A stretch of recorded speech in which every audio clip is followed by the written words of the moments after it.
All right, we're live. Go ahead. Starting? Yes. Okay. So where we're at right now in Likutei Halachot, we're saying that the main way to increase Emunah in the world and in your own life is to bring people close to Hashem. Why is that? The reason is because the Emunah is also a code word for the Shekhinah. Okay? And what is the Shekhinah? It is the collective soul of the Jewish people.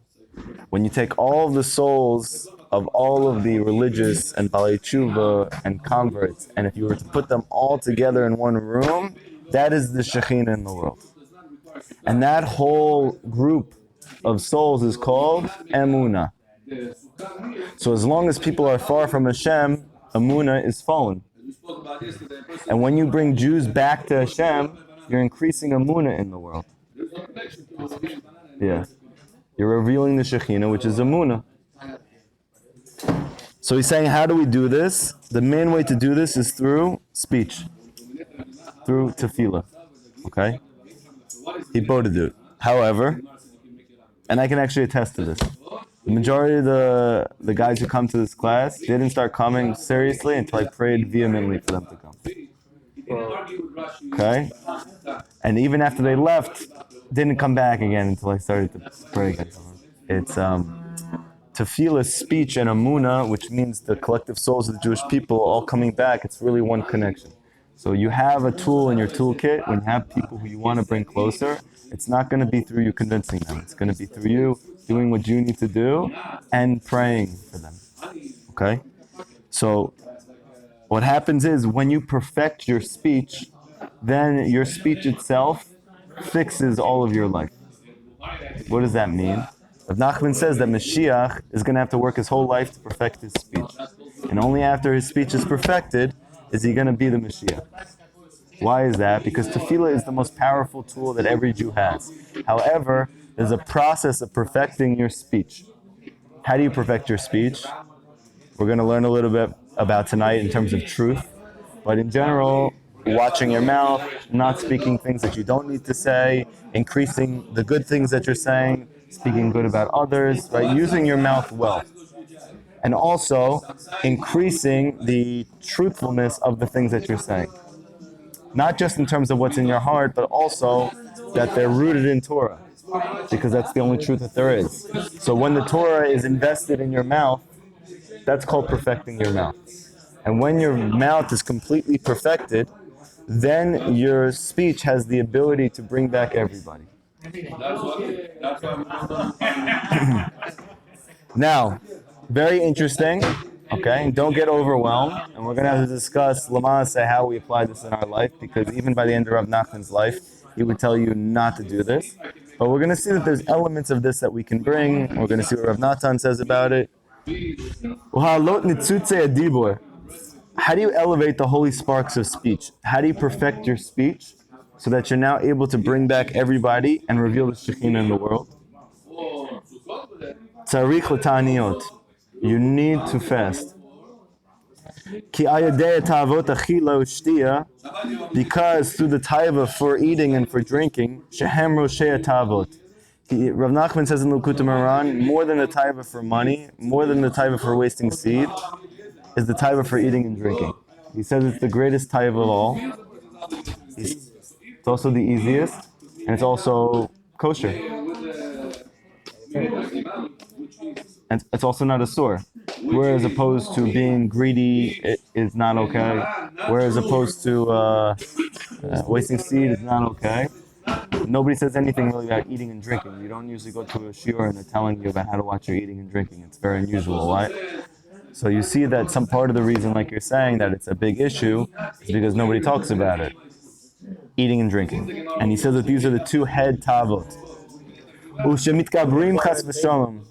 Right, and that's also the reason Rav Nachman said in Likutei Mohoran, why is it that when Yosef is in the Paro's dungeon, Paro represents Satan, represents the Yetzer Hara? Why is it that everybody's interacting with while he's in prison, meaning he's in the grips of the Yetzer Hara, the Sitra Achra, they all had to do with food. You had the wine steward had to do with drinks, you had the baker had to do with food, right? So everybody had to do with food. Paro himself, if you flip the letters around, it's Oref, it's the neck. So they all have to do with food, the process of eating. drinking. So he says when these desires strengthen themselves, meaning you start to feel very hungry or very thirsty, even though you're not. You know what I mean? Sometimes you're hungry because you're mamash hungry, and then Torah says obviously you should go eat because you need to. It's healthy. But sometimes you're just hungry, and it's not because you need food. Where the heck does that come from? Where does that come from? Yeah, so Rav Nachman says it means you have. Rav Nachman says in Likutei Mohoran, it says that you have dinim against you. Bad people have Not always eats, always wanting to eat. He's never full. He says a person who's not full either from food or from drinks, he has dinim against him. He has judgments against him spiritually. Okay? A person who's hungry and thirsty, he has dinim against him. Yeah, but Rabbi, I realize when I go to the gym, my appetite is opened up even more. That's not what we're talking about. That's a different thing. That's a physical thing. We're talking about a person who he eats, his stomach is actually full, meaning it's filled with food, and he's still hungry. I know a lot about this, okay? Rav Nachman says in Likutei Mohoran, that person has dinim against him. Okay? Chas v'shalom, hem hamamshichin et hadibur legalut hamitzrayim. And he says what happens is, when those forces become overpowering, they draw your speech into the exile of Egypt. So Rav Nachman says in Likutei Mohoran that when you're always eating, what's happening actually is that food, that food which you're eating and those drinks which you're drinking, you're not just swallowing the food and drinks, you're also swallowing your own speech, so to speak. So that your speech goes down into your stomach, meaning it's going into exile. That's why it's very difficult after you eat and drink to go talk to Hashem and to do Ibodah, because actually your letters go down with you. What do you need to do? The back acharei kedusha. You need to attach yourself to the back of kedusha shelo yinku, where they can't nourish, meaning the klipot. How do you do this? You do this through fasting. Okay? This is very Kabbalistic, and I'm not going to get into all of it.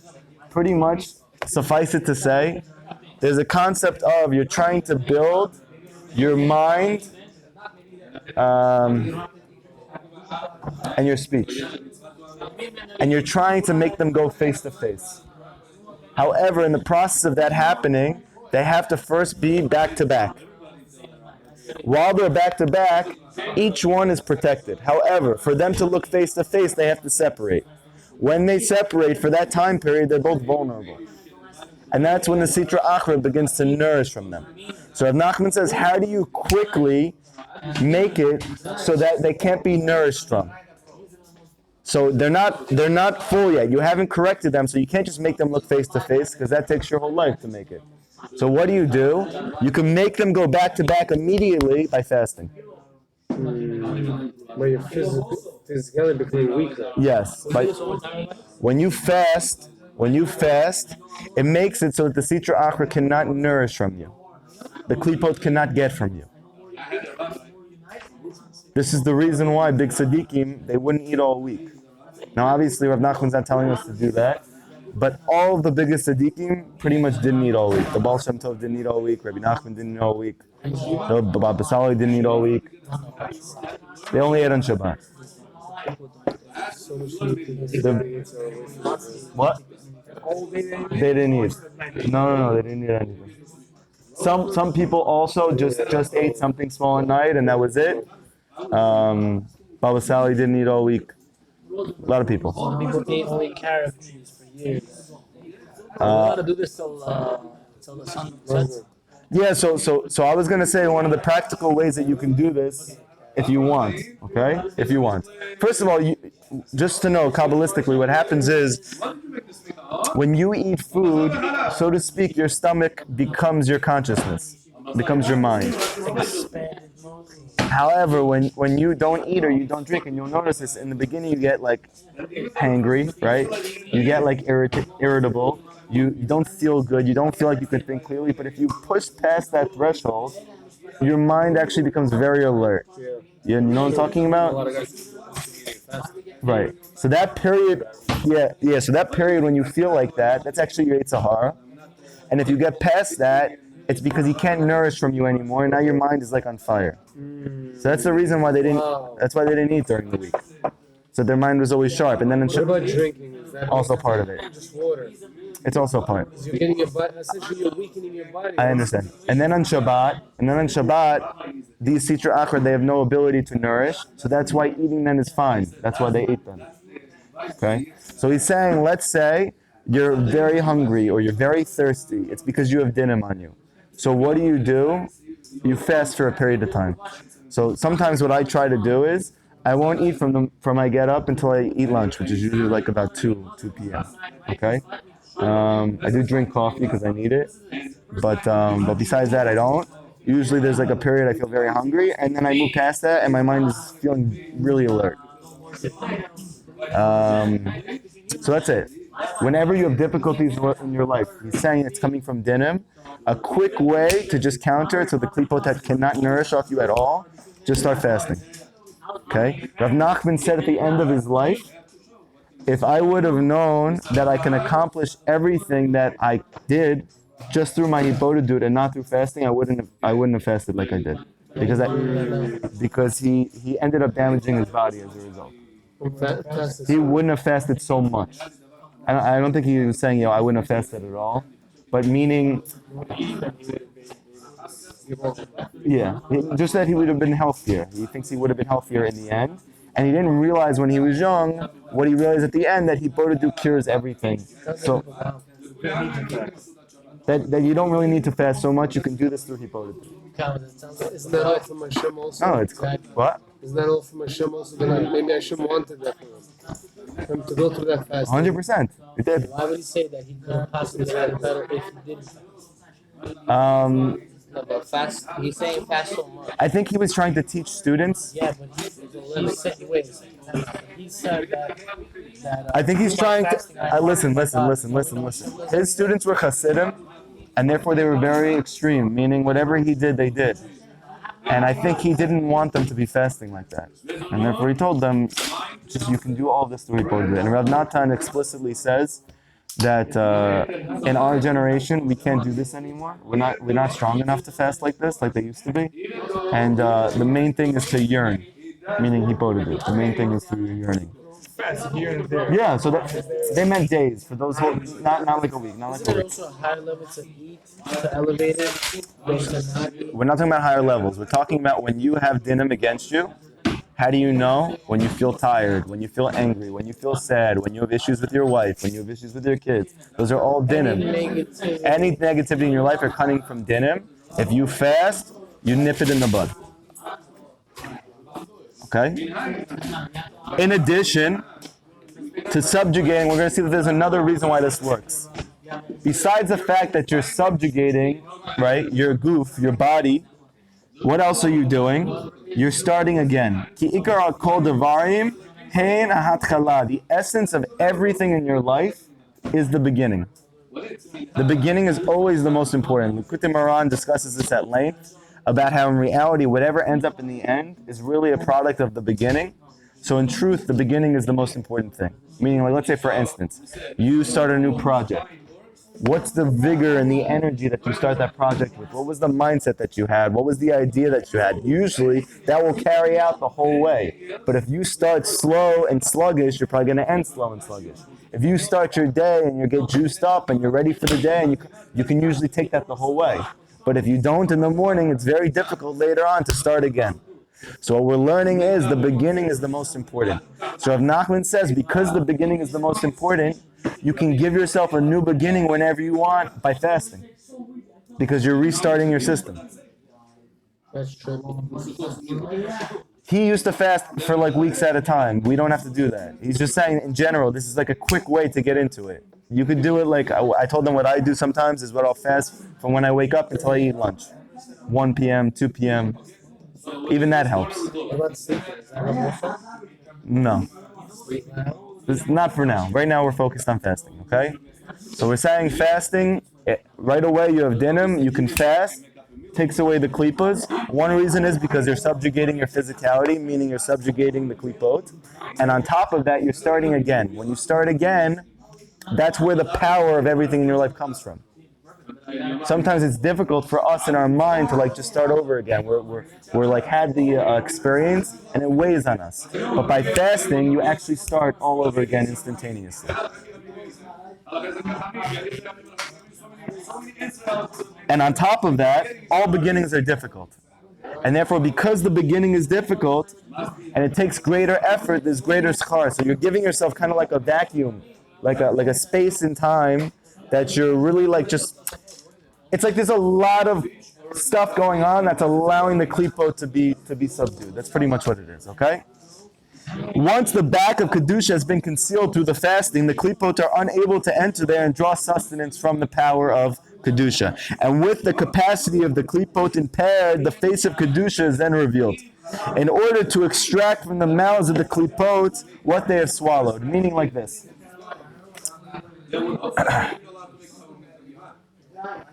Don't get overwhelmed by what I'm about to say, okay? And when I speak later in Likutei Mohoran, you're going to see that it's all good, okay? But just hold with me for a second. When a Jew prays, but he's not holding by certain levels, meaning by truth and by the Brit and whatever, a lot of those letters that come out of your mouth, they get swallowed by the Sitra Achra. Okay? Now don't ask me, should I not pray then? No, you should pray. And you're going to see why later. That they swallow up those letters, but they do not digest them. They are contained within them. And ultimately, when you get to a certain place in time, they vomit out everything, including whatever you just said. Okay? And that prayer and actually every previous prayer that was swallowed is all answered at once. They throw up all of it. Part of the reason is because they never get full. And as a result of that, they eat more than they need. That's the curse. Everything tastes bad. What? You don't eat, so they can't eat. Yeah, so when you don't eat, they can't eat, and then all of a sudden they get sick and they throw up. And you extract all the kedusha from them. And then all those who are spiritually distant begin to look for Hashem. Meaning by fasting, somehow you're rectifying your speech, because we're learning how. And then as a result of that, now everybody wants to be close to Hashem. That's why it says, then I'm going to turn the nations to a pure language. Meaning literally turn. That is, this pure language is the faculty of speech that has been refined, how? Through fasting. And then it's going to turn its face to the nations, and it's going to bring them all back to Hashem. And this is the adornment of Amunah. Okay? That's it. More to say about this. Also, by the end of the lesson in Likutei Mohoran, this is going to make more sense to you. No. You can if you want. You can, and it's better, but you don't have to. The main thing is that you're subjugating your desire. You want to eat and you're not eating. That's the main thing. What if you want to itch, but you don't itch? Itch, like a mosquito bite. You want to do it, you don't do it. Does that count for something? Yes, it counts for it counts for getting you into a psych ward. We play. Yeah. No. I want to itch. I want to itch. So what do I do with that last bite? Yeah, because what you're doing is you want that last bite. Yeah. Yeah, because you're subjugating you're controlling yourself. It's the same idea. What do I do with that last bite though? Because I happen to open it without even. What you do is you take that and a few balls and you start to juggle it. You mean when you're fasting? By subjugating your body is damaging your body. Okay. You're not damaging your body. When you subjugate your body, you're not damaging your body. When you're fasting, you're not damaging your body. Not, actually, it's very healthy to fast, and a lot of people do it. He was fasting for a week at a time. That's how I'm talking about it. People do intermittent fasting because it's good for them. No, but the reason why the Sitra Achra cannot take any energy from you is because your body's weak. So the more physically weak you are, It's not that. It's a spiritual thing, and it's very Kabbalistic. fasting is a spiritual thing. Yes. It's also a good thing. It's a spiritual thing. Okay. Guys, let's do a little bit of Rabbi Nachman's story, and then I really want to do the Torah and Likutei Mohoran, okay? So please, no speaking. Thank you. So where we're at right now in the story is that this daughter, right, this princess, the one who was supposed to be married to that guy, she now has defeated 3 of her enemies, and she's up to the 4th and final enemy. Okay, remember, she's on the ship. She has the 11 girls with her. What was the last thing that they did? They met pirates. That was the 3rd enemy, which really represents Edom, Asaph. And they were pirates, because that's their whole thing. They loot and plunder, and they're like the klipot, and they try to take all your stuff. So what did they do? She pretended that she was also a pirate. Now she dressed up like a And she dressed up like them. She dressed up like a man. Yeah, she was very sneaky. Okay? And what did she end up doing? She gave them wine like usual, which we learn means she was besimcha, even though she was going through difficulties. And as a result, they fell asleep from that wine, and then she murked them all. She just sliced all their necks. Too. Yes, okay? But now what happens? What? Yes. Now what happens?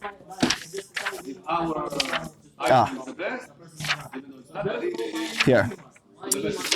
Meanwhile, there was an elderly king. So this represents Satan. So this is the highest, right? We're up to the big boss. You know, like in the video games where you had like the big boss at the end?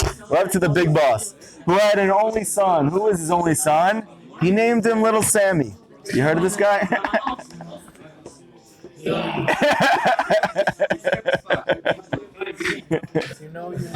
Okay. He married his son off and gave him a kingdom, meaning Satan now is giving Sammy his own kingdom, meaning he's putting him in charge now. He groomed him all this time. He had like a little tzaddik, waiting for him, and now he's ready to take the reins of evil. The king's son that he would have to take a journey by sea with his wife. Who is his wife? Yes. Delilah. Okay? Little Delilah. So as to custom her to the sea air.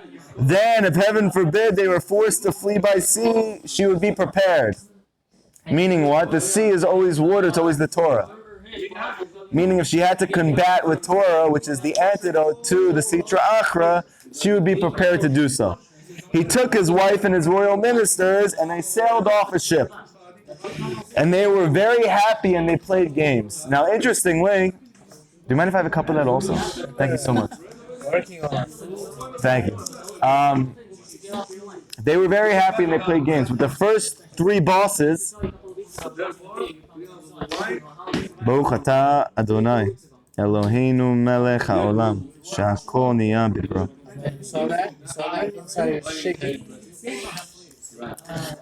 You notice with the first 3 bosses, none of them were happy. This last one's happy. Why? Because it represents Klipat Noga. We learned in the past, Klipat Noga has good in it, and it also has the potential to be bad. So it could be either. As opposed to the first 3, which are completely unclean, and she killed all of them, the last boss is the hardest. Why? Because it could be good or bad. It's the Yetzer Hara clothed in a mitzvah. It's like the 4 animals. Oh, wow. The Yetzer Hara clothed in the mitzvah. Yeah. Yes. So this is the hardest one to fight. That's why it's last. And they were very happy. Why? Because only holiness is happy, but they happen to also be happy because it's clothed up. Then they decided to take off their clothes. So they quickly showed who they were, right? It started holy with the happiness, and then it became debaucherous, okay? So this girl is the same girl that killed the other Yeah. people? No, this is not the girl's doing. This is the king. This is the Satan son, who is Sammy, who's with Lily, his wife, and they are now having a party, and they're taking off their clothes. Why are they taking off their clothes? The king and the royal ministers were also so excited about the fact that the son and the prince and the princess, that they also decided to all take off. So everybody now is just taking off their clothes.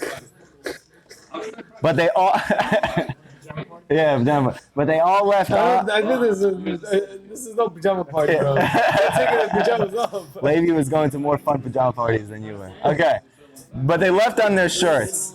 They left on their shirts, though. They left on their shirts. Why were they leaving on their shirts? Okay.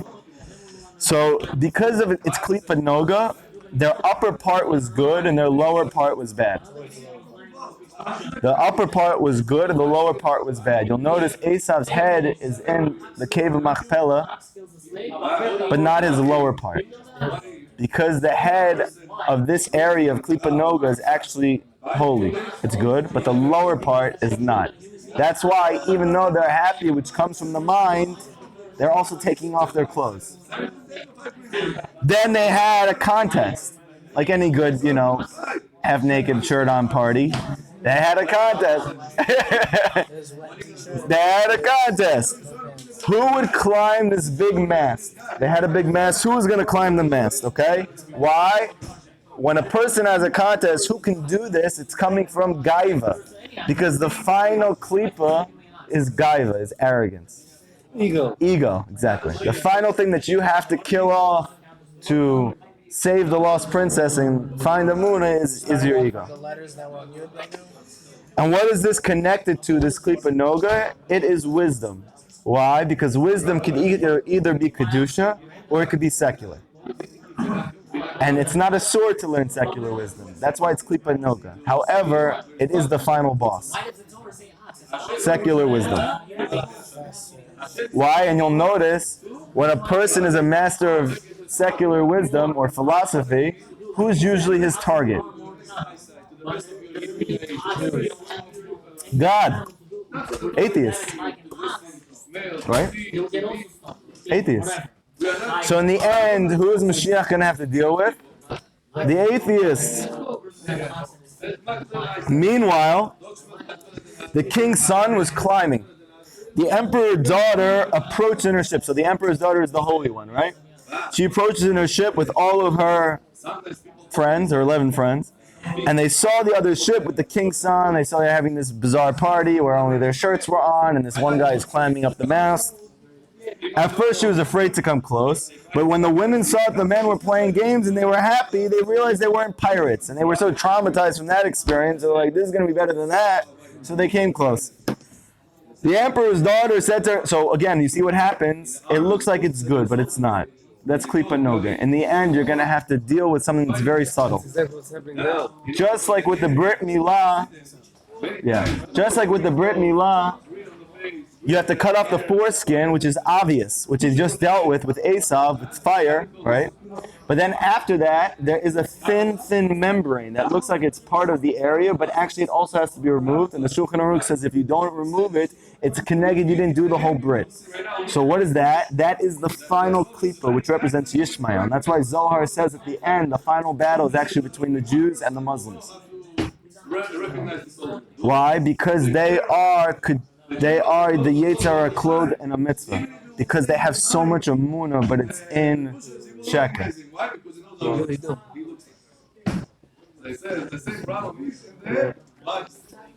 Okay?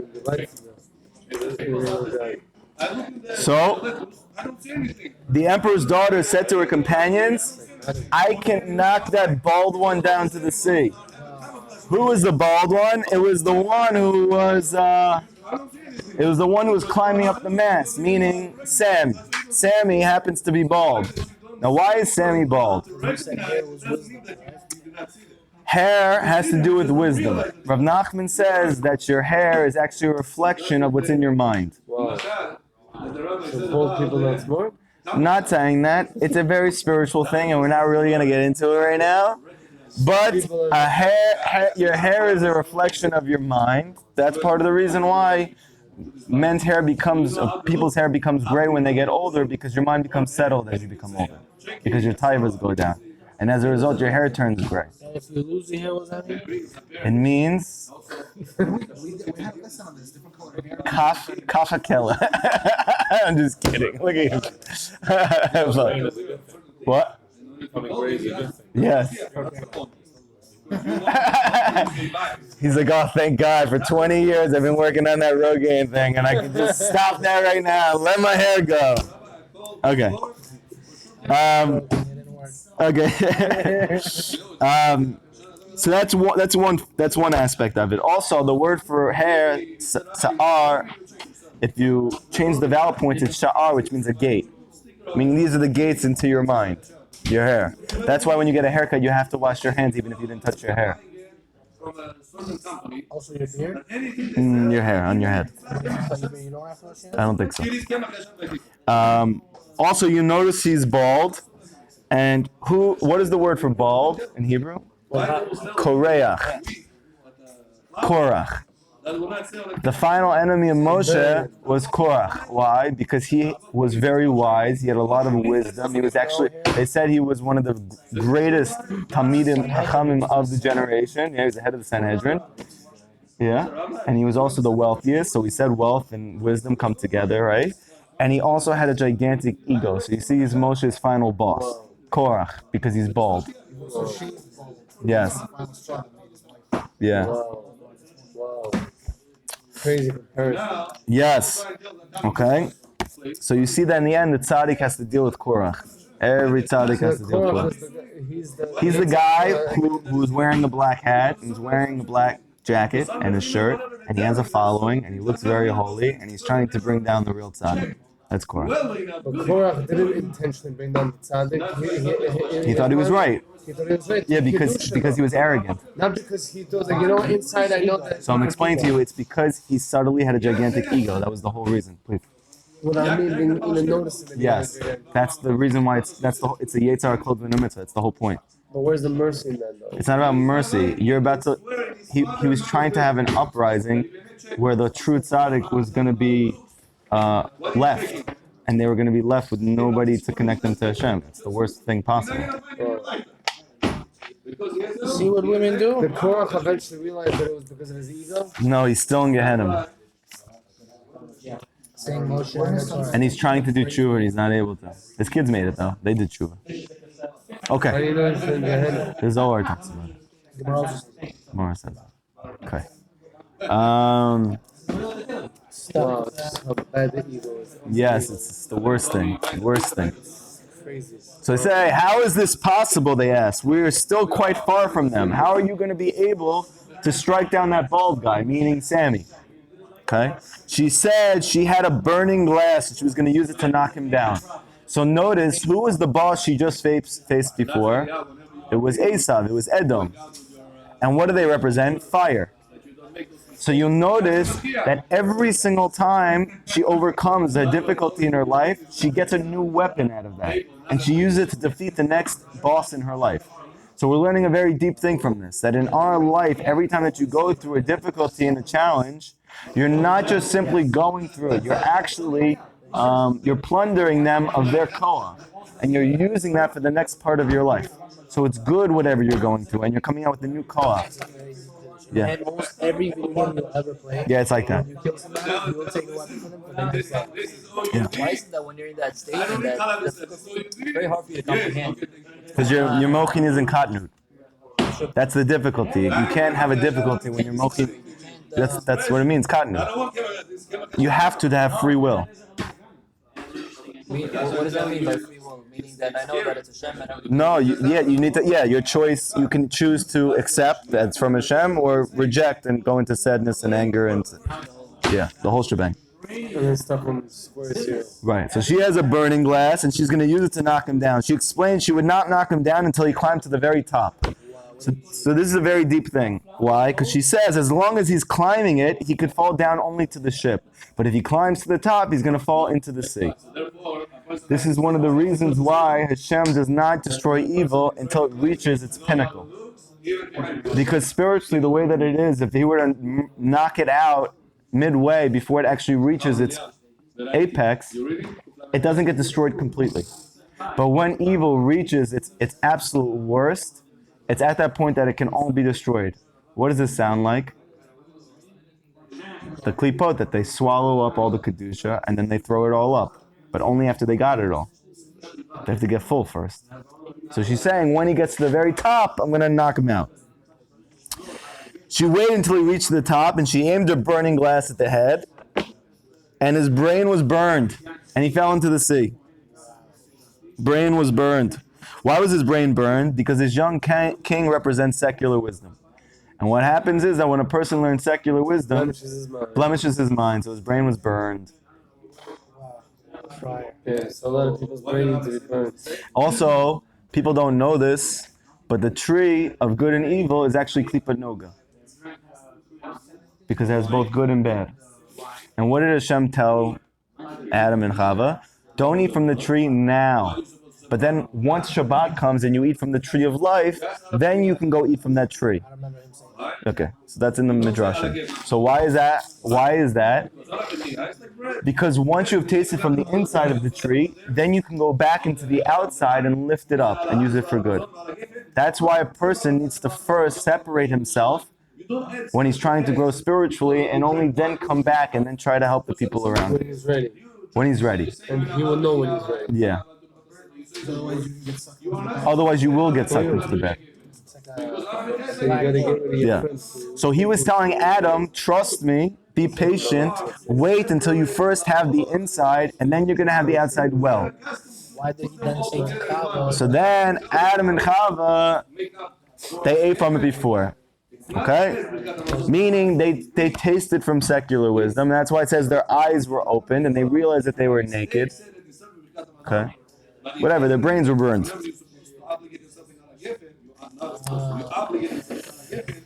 And he fell into the sea. When the men on the king's ship saw him fall, there was great panic. How could they ever return home? The old king would die of grief. They decided to go over to the ship, which had the emperor's daughter on it. They thought maybe a doctor is on board to help the guy who fell into the sea. Perhaps there would be a physician. Now you'll notice, he says, what happens when a person gets sick and he goes to doctors and it doesn't help? Right? Blemish is Emunah. And also, what does he need to do now? Pray. So what happens? They only look for the emperor's daughter when the secular wisdom doesn't help them anymore.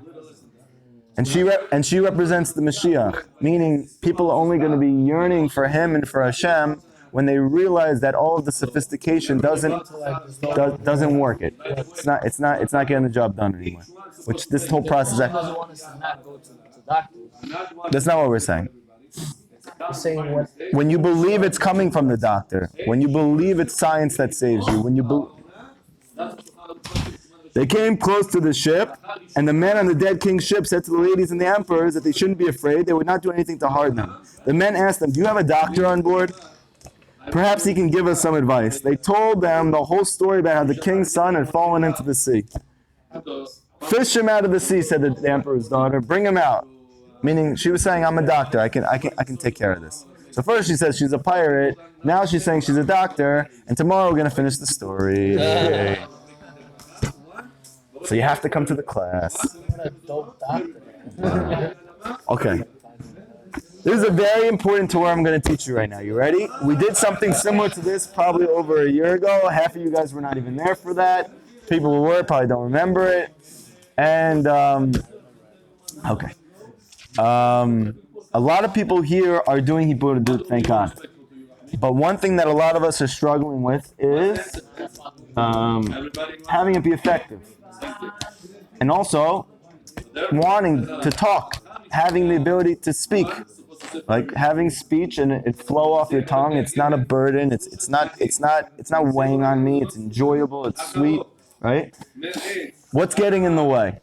So this whole lesson, which is not very long, we could probably finish it in 2 days, is dealing with how do you make it so that your tefillah is on point and you perfect your speech.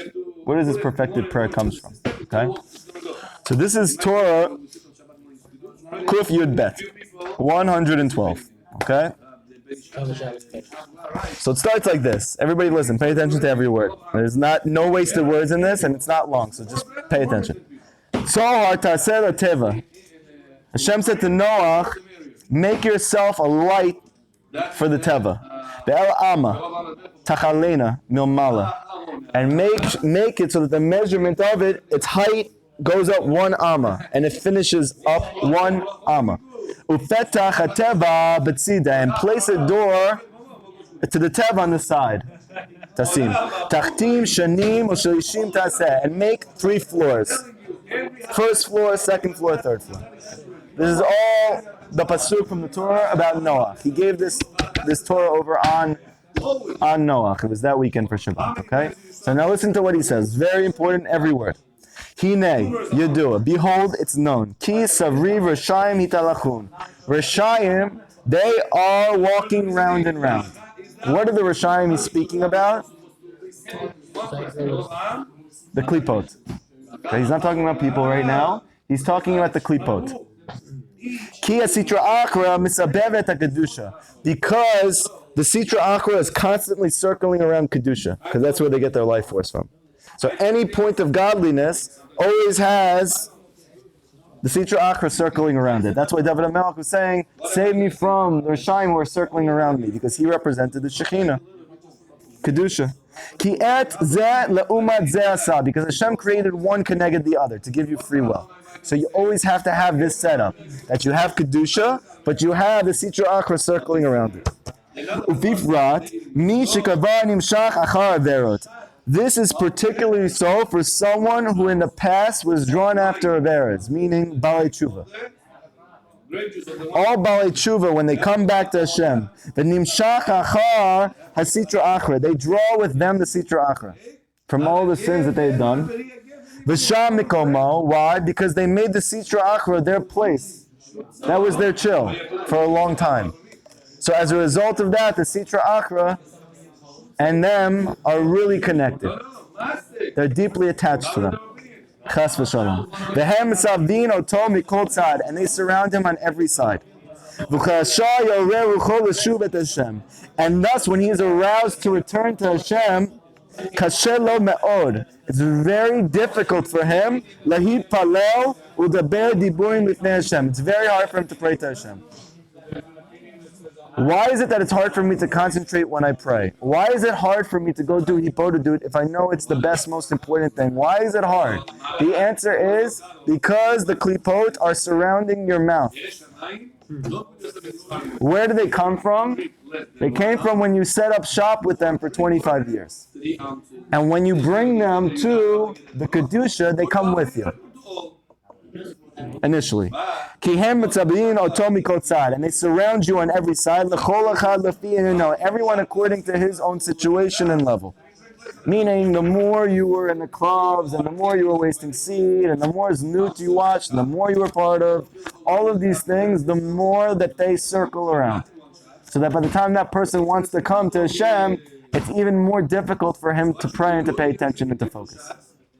And now, because it's impossible for him to say anything before Hashem, with any real yira, or richamu, with any real love, with a fervent love, or with life force, with any life force, that you have trouble even praying with energy. לכן כל הדיבורים והתפילות שהוא מדבר לא יוכלו לקבוע מציצות והמסקים הנבדבים לעשות למעלה. So what's happening is like this. It is your yira, and it's your ahava, and it's your chiyud. It's the love and the fear and the energy with which you pray, which causes the prayers to get answered. Why? Because ever since the Beit HaMikdash was destroyed, the Gemara says there's now a barrier between us and Hashem. Like a metal sheet. In order for your prayers to break through that metal sheet, you need to have yira, and you need to have ava, and you need to have a lot of energy and koach.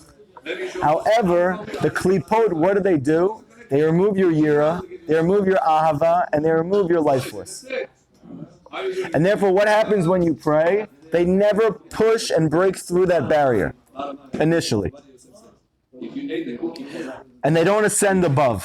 V'nishar lamata tachat hamasakim, and they all remain below. That means a guy can be praying for 10, 15 years, not getting any of his prayers answered, because none of his tefillah has love or fear or any koach or energy. And why? Because they cannot break through the sheet. The Baal Shem Tov has a story where he was walking by his shul, and he was known for having some very high-level Ruach Kodesh. And they said, we have to go pray now. He said, I'm not walking, I'm not praying now. They said, why not? He said, there is hundreds of years worth of unanswered prayers in there that are all below, that never went through. Everybody understand? Why not? You're going to see. You'll see.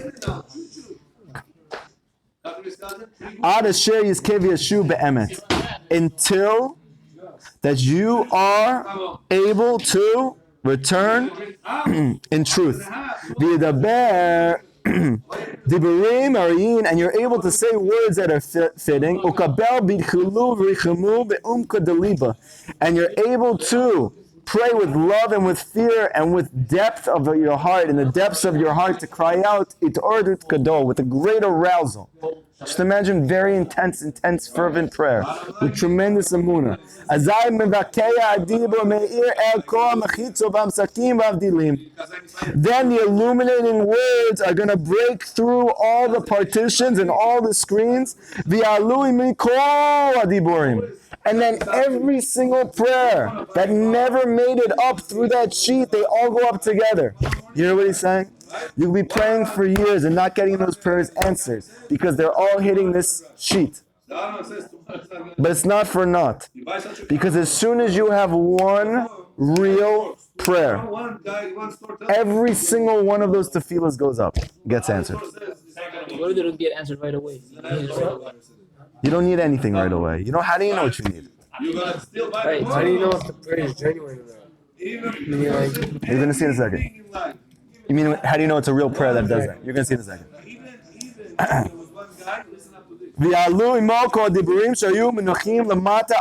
Because until now, everything is remaining below. All these prayers are remaining below. I told you guys this story. I'm not going to tell the story again. But with my cousin in the hospital, that for years after becoming Baal Tshuva, and I'm doing Hipodadut, and I wasn't doing it for an hour, but I was doing it every day, and I was half an hour, 20 minutes, every single day, crying to Hashem, crying to Hashem, and not getting any of my prayers answered. And then when the thing with my cousin happened, I just was like at a turning point, like I can't do this anymore, I can't take this anymore. I left even getting answered. And when I was in the hospital, I had the realest prayer I ever had in my life. The most intense prayer I ever had in my life. I was crying like a baby. He woke up. You guys know this story. And a lot of my prayers started to get answered right after that. So what was that? You're going to see that was my first real prayer. So Hashem pushed you to the brink. Yeah. And Rav Natan actually says that a lot of times, he says mostly every time, a person only has their first real prayer when they hit bottom. Yeah. Well, have all these three. That's why. Yeah. These three: love, energy, and fear. Yeah. Because what's going to push you to do that? Only if you're desperate. Only if you're desperate. I felt desperate at that moment. A lot of times we say we're desperate. Like a guy says, I have many people come up to me like, I can't do this anymore. I really can't. I'm in debt. My relationship with my wife is terrible. My kids are completely off. Do we both do it? I do, but I'm just sitting there and I have nothing to say and I can't talk. Scream to Hashem. Tell me you can't take it. I can't. It's not the ego. It's not the ego. It's not the ego. You're going to see what it is in a second, okay? They just can't. Why can't they? Because they're not absolutely desperate yet. But if they knew for sure tomorrow everything is taken away, that would be their first real prayer and everything would be fixed. Wow. So why wait till What? No. You're going to see that we don't have to wait till wrong time. Okay. Yes. I got 23. Let's finish it tomorrow. You guys see the Netzach calendar? It's pretty sweet. I'm just kidding. Good Kiruv company over here. Okay, don't start looking at this. We don't want to be involved. Secular wisdom. Do this one. I'm just kidding. I'm going to burn your brain in a second. You ready? How do you merit to a real prayer? You guys ready? You guys got your popcorn ready? Everybody in it? Yeah, go ahead. Ha'ikr shakol, the essence of everything, talui, bo, is dependent on emet, truth. You guys felt it? Truth meaning not. We're not done yet. I'm just saying. We'll see. It's part of it. Depends on truth. We're going to see what it means. Meaning, leilech b'derech emet lefi madregato. Meaning that you're going on your path of truth according to your level. You're holding at the highest level of truth according to where you are. 1 second. Ki chotamo shel HaKadosh Baruch Hu emet, because it says in Masechet Shabbat and Masechet Yoma that the stamp of Hashem, the seal of Hashem is truth. It's truth, meaning simply what is the Midrash, what is the Gemara trying to teach? That wherever there's truth, Hashem is there. And when the truth is not there, Hashem is not there. What does it allow the prayers to be real? When there is truth. V'hu yasod hakol, and it is the foundation of everything in this world. Ki emet hu rosh, because truth is the head. Toch, it's the middle. Sof, it's the end. Like the three letters of emet. The first letter of the Hebrew alphabet, the middle letter of the Hebrew alphabet, and the last letter of the Hebrew alphabet. Emet. Right? Aleph, Mem, Tav. Meaning, let's say for instance, you were able to, let's say you had an instrument that was able to track what has been there from the beginning until the end. Is there anything that's been around since the beginning of time until the end of time? In every single moment, in every situation, in every single person, is there one thread of something that is through all of it?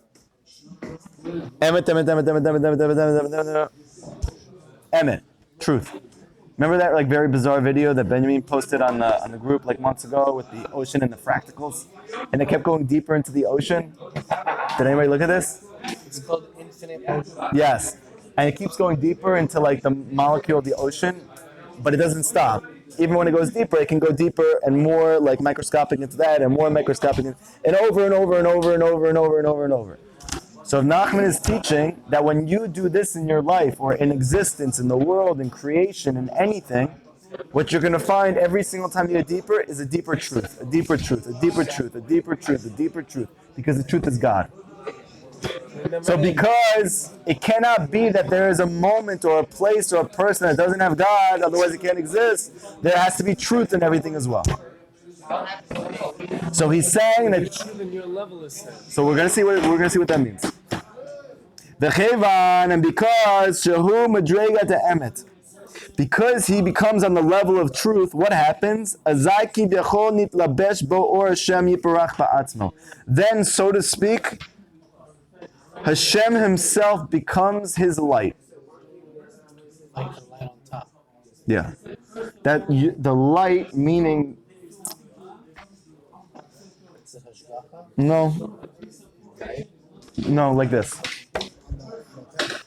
Just picture with me for a second. I gave you guys this mashal before.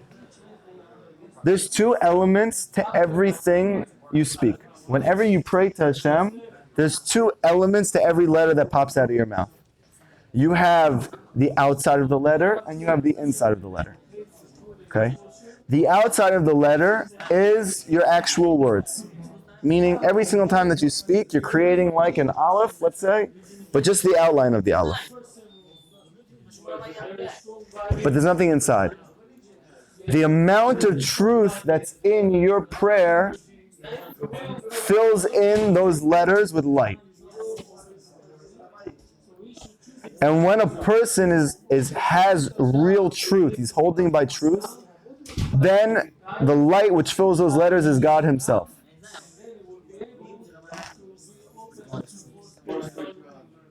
Asher chotamoch emet, because His seal is truth. And that's why it says Hashem ori v'yishi. Hashem is my light and my redeemer. So you think it's poetic. Hashem is my light, He's my redeemer. And Rav Nachman is saying that's not what it's saying. When Hashem becomes your light, meaning when you're holding by truth and you're infusing all of your words with truth, with light, then you automatically achieve redemption. You make Him your partner in your tefillot. Yes. Oh, I just had such a chiddush. Listen what I'm about to tell you. When we think about God, why is everybody on the phone? Oh, good. When you think about God, what do you think? You think about something like in high in the atmosphere, right? Who you're trying to connect to, and He feels so far from you, and you're trying to bridge the gap. It's like an entity. It's like a person, not chavdala, but just like whatever for thought process. The Torah teaches that God is truth. He's truth.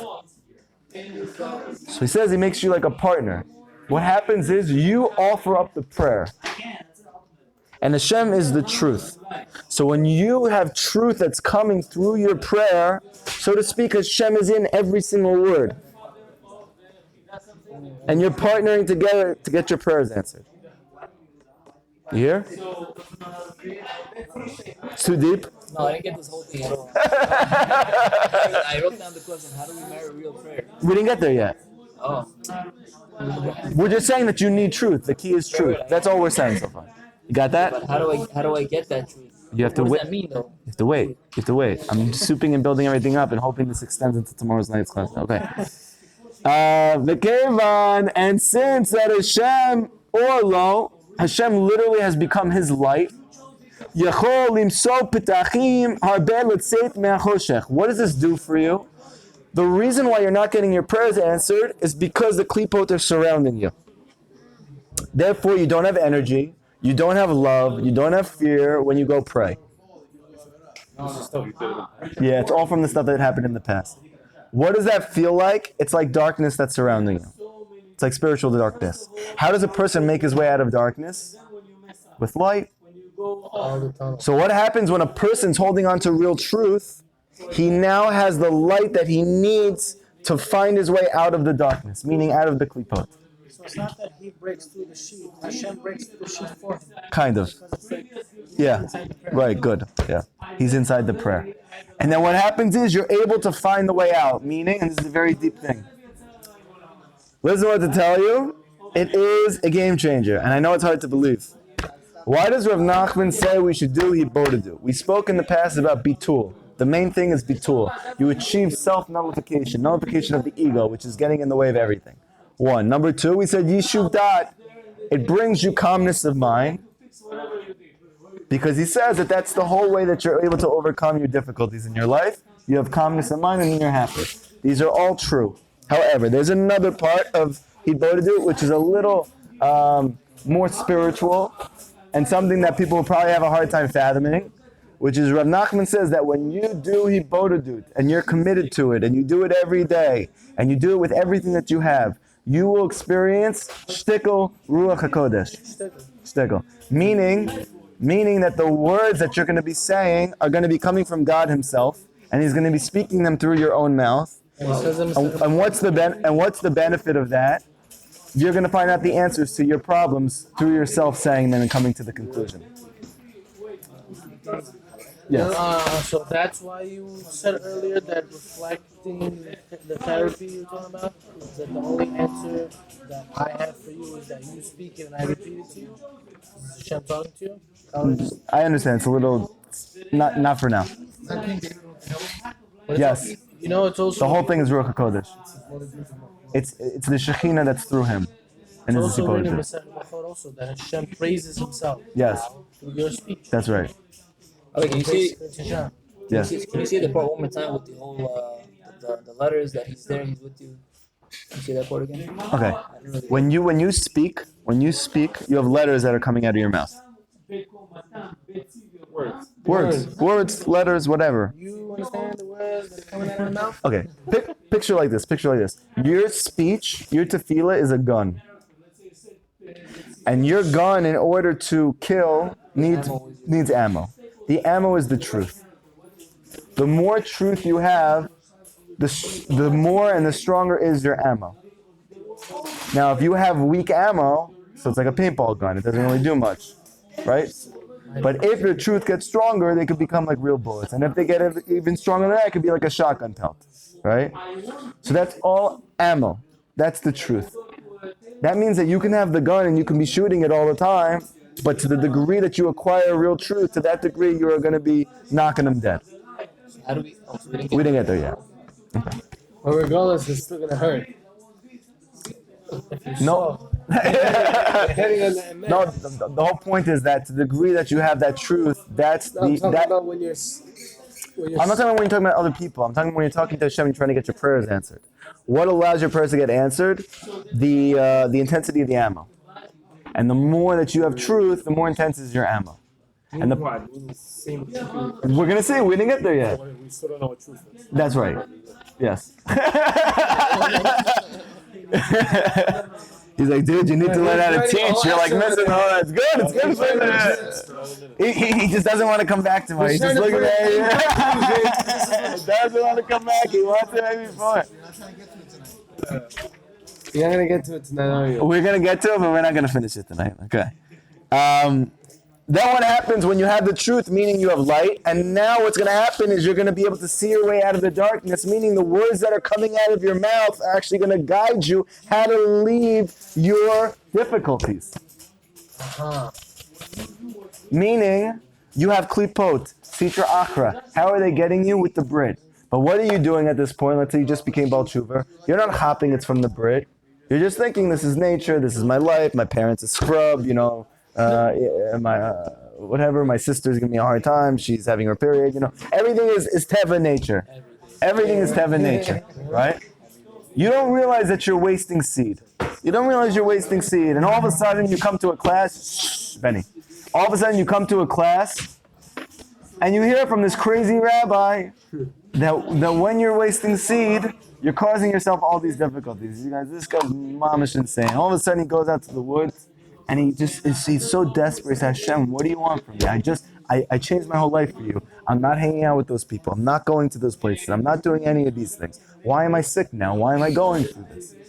And all of a sudden, it's going to dawn on him, and through his speech, it's going to come out, it's because I'm wasting seed. I need to work on my wasting seed. You understand? So what if there's no seed that's being wasted? I'm just giving you an example. It's something else. It's something else, and then you're going to figure it out. It's going to come out through your mouth. No, it's when you already said it. There has to be a phase of seclusion. That's the only way. Okay. It's 100% true. Okay, there you go.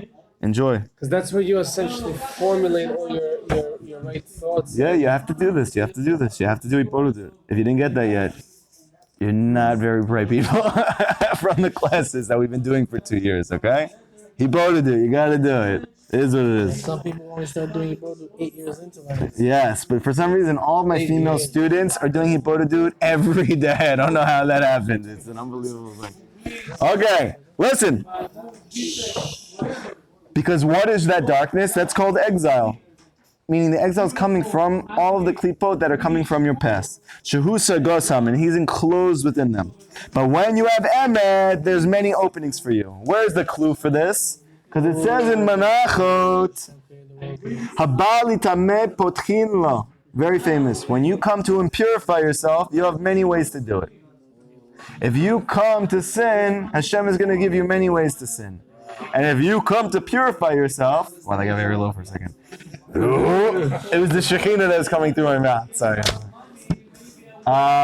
When you come to same thing. When you come to purify yourself, you also have many ways to do that. Okay, but listen to how Rav Nachman reads it. When you come to purify yourself, they're going to open up for him.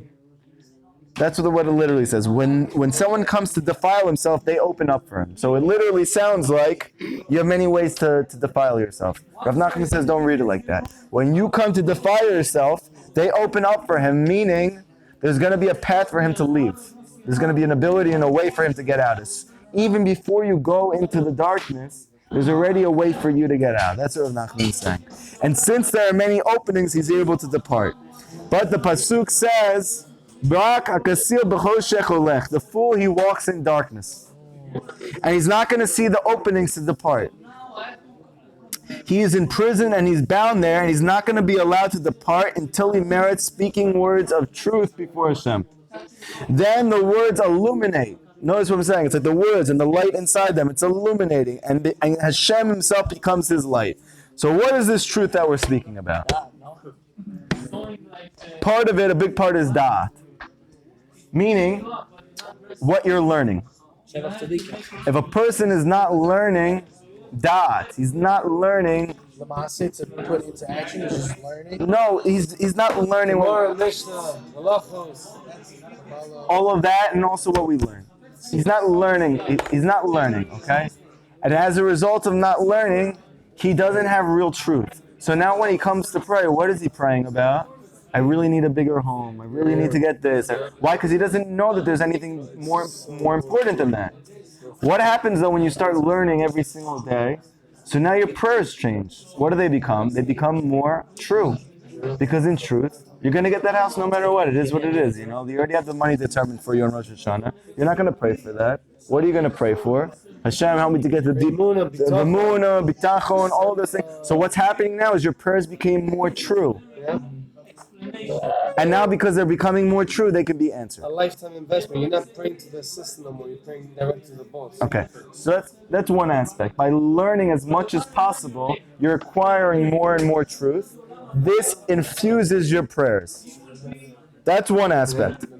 That's one aspect. Second aspect.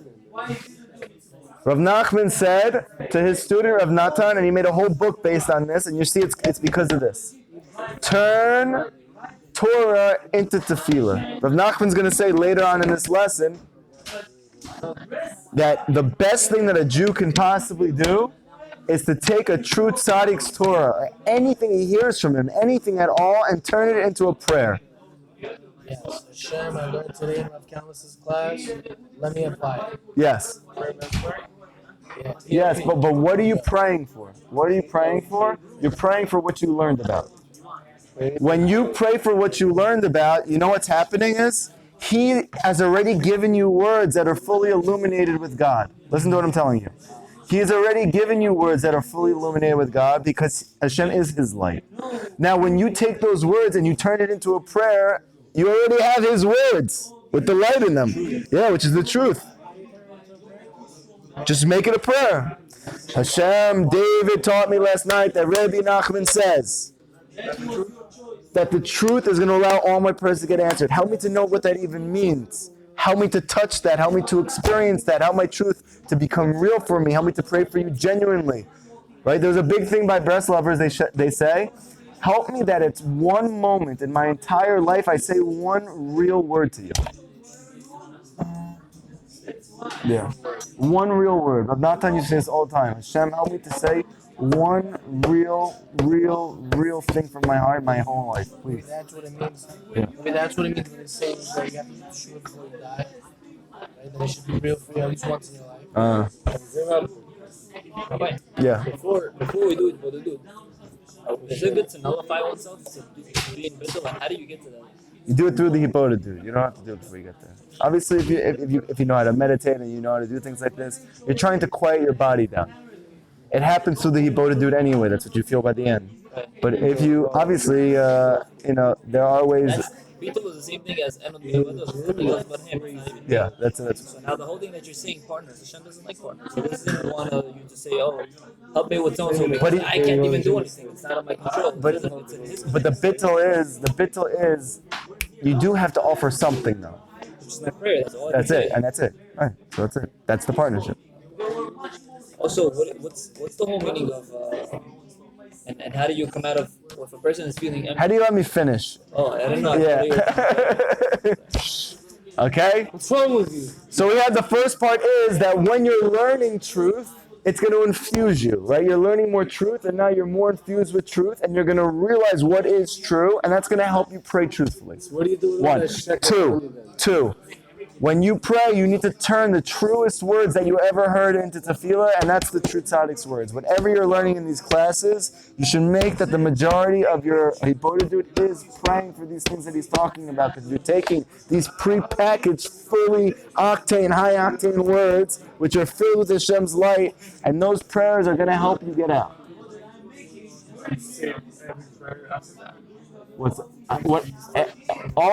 The majority of my hibbodah for the past couple of years is taking Rav Nachman's Torah and turning them into prayers.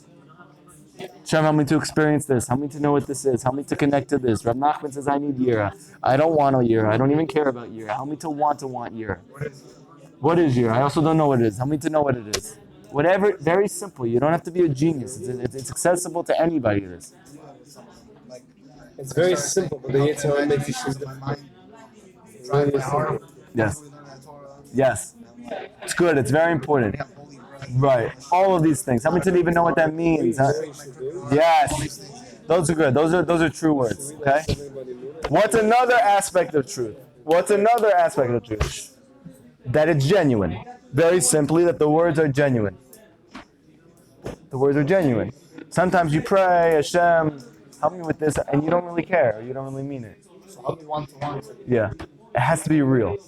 The truer your words are, the more they are able to get answered, because then Hashem is infusing those words. So if you don't really care to learn the truth, if you don't really care to move to Eretz Yisrael, if you don't really care to stop wasting seed, but you see that it's truth, and you want to get your prayers answered, Hashem, help me to want that. That is real. Even though you don't want it, you do want it. You're just blocked off from it. So that's true. So you need to make your prayers as truthful, as genuine as possible. Make sense? These are 3 levels of truth, and more are going to come out. We're going to speak more tomorrow, okay? It's 1:12, and we're not done yet. We have a lot more to the story to go. Anybody have any questions in the last minute? Let's see if anybody else does.